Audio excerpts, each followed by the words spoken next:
जमा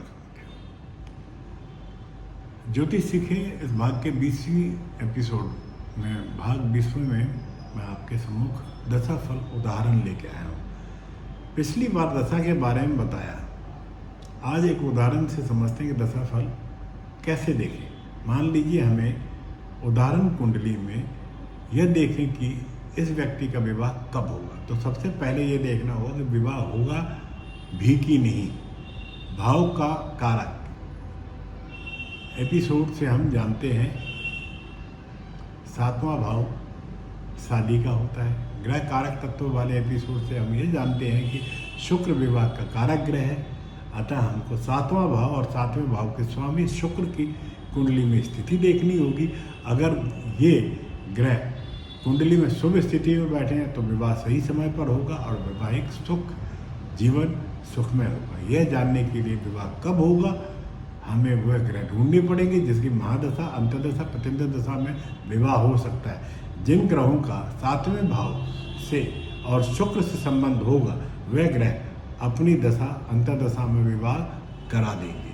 साथ ही जैसा कि पिछले एपिसोड में ये बताया था कि वे ग्रह जो 7वें भाव से जुड़े हुए ग्रहों के नक्षत्र में हो तो 7वें भाव का फल देंगे।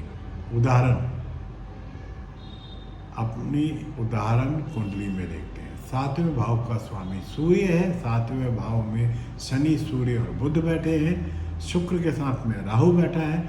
सूर्य 7वें भाव का स्वामी भी है और वहाँ स्थित भी है। अतः 7वें भाव का फल देने में वह सबसे अधिक बलवान है। सूर्य के साथ बुध बैठा है तो जैसा हम जानते हैं कि बुध राहु केतु जिन भावों के ग्रहों के साथ में बैठे होंगे वो वैसा ही फल देने लगते हैं। इस कारण बुध भी 7वें भाव का फल देने के लिए बलवान है। राहु विवाह कारक शुक्र के साथ बैठा है, इसलिए वह भी 7वें भाव का फल यानी कि विवाह दे सकता है।